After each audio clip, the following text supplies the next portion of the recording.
한덕수 전 국무총리가 내란 특검의 피의자 신분으로 출석했습니다. 오늘 어떤 부분 소명하실 건가요?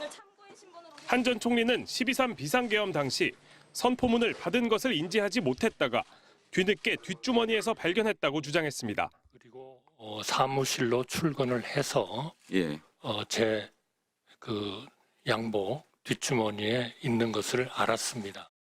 김용현 전 국방장관이 작성했다는 계엄 지시사항 문건도 자신은 받은 적이 없다고 증언해왔습니다. 기재부 장관뿐만이 아니고 외교부 장관도 있었고 또 그 경찰청장, 또 국무총리. 네. 총리 거도 있었습니까? 예. 그래서 증인님 그 당시 특별한 문건 받은 사실이 없습니까? 저는 특별한 문건을 받은 사실이 없습니다.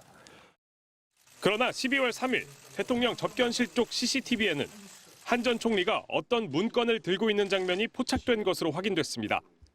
비상계엄 당일 밤 한 전 총리가 대통령 집무실에 들어가 윤 전 대통령을 따로 만났는데 이후 여러 장이 묶여있는 문건 2부를 들고 집무실에서 나온 겁니다. CCTV엔 또 국무회의가 열리기 전 국무위원들을 기다리는 듯한 모습도 찍혀있는 것으로 파악됐습니다. 앞서 일부 국무위원들은 계엄 당일 한 전 총리가 국무위원들에게 연락을 하라는 말을 들었다고 진술했는데 이에 대해 한 전 총리는 비상계엄을 반대하기 위해 국무위원들을 소집한 것이라고 주장해왔습니다.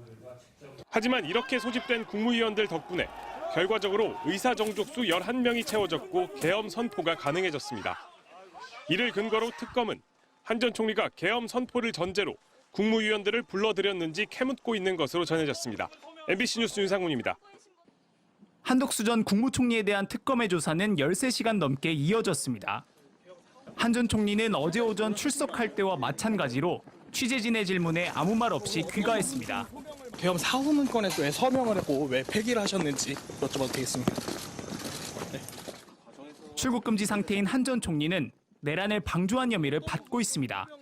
12.3 비상계엄 당시 선포문을 받은 것을 인지하지 못했다가 뒤늦게 뒷주머니에서 발견했고 김용현 전 국방장관이 작성했다는 계엄 지시사항 문건도 받은 적이 없다고 증언해왔지만 12월 3일 대통령 접견실 쪽 CCTV에는 한 전 총리가 어떤 문건을 들고 있는 장면이 찍힌 것으로 확인됐습니다. 비상계엄 당일 밤 한 전 총리가 대통령 집무실에 들어가 윤 전 대통령을 따로 만났는데 이후 여러 장이 묶여있는 문건 2부를 들고 집무실에서 나온 겁니다. 특검은 한 전 총리를 상대로 CCTV 속 문건의 내용이 무엇이었는지, 계엄과 관련한 어떠한 서류도 받은 적이 없다고 주장한 이유가 무엇인지 추궁한 것으로 알려졌습니다. CCTV엔 또 국무회의가 열리기 전 국무위원들을 기다리는 듯한 모습도 포착된 것으로 파악됐습니다. 이를 근거로 특검은 한 전 총리가 계엄 선포를 전제로 국무위원들을 불러들였는지 캐물었습니다. 한편 다른 국무위원들에 대한 조사도 이어졌습니다. 안덕근 산업부 장관과 유상임 과학기술부 장관이 특검에 출석했는데 두 장관 모두 계엄 선포 전 회의에는 참석하지 않았고 계엄 해제 국무회의에만 참석했습니다. 당시 계엄 해제는 국회에서 해제 요구 결의안이 통과되고 3시간이 넘게 지나서야 이루어졌습니다. 이 때문에 2차 계엄 시도 의혹도 제기된 바 있습니다. MBC 뉴스 차현진입니다. 위헌적으로 이뤄진 비상계엄 닷새 만인 지난해 12월 8일 한덕수 당시 국무총리는 돌연 한동훈 국민의힘 대표와 함께 공동 담화에 나섰습니다. 한치의 국정공백도 있어선 안 된다면서 계엄 해제안 표결에 대거 불참했던 당시 여당과 함께 전국을 수습하겠다는 거였습니다. 여당과 함께 지혜를 모아 모든 국가 기능을 안정적이고 원활하게 운영하겠습니다. 그 국정공백을 불러일으킨 계엄 당시 총리로서 무엇을 했냐는 질책에는 구체적인 답을 피했습니다. 윤 전 대통령 탄핵소추로 권한대행을 맡은 뒤에는 비상계엄이 잘못된 것이었다면서도 정작 국회에서 통과된 내란특검법을 처리하지 않는 모순된 행보를 보였습니다. 압권은 여야 합의로 추천한 헌법재판관 3명을 임명하지 않은 거였습니다. 이에 따라 9명 중 3명의 자리가 비면서 재판관 6명 중 1명만 반대해도 윤 전 대통령의 탄핵이 기각되는 상황이 한동안 유지됐습니다.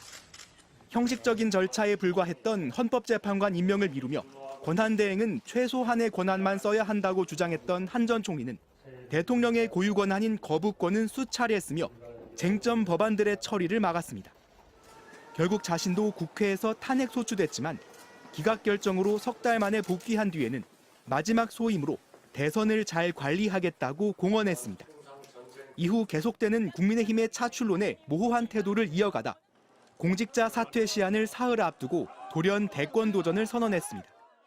저도 호남 사람입니다.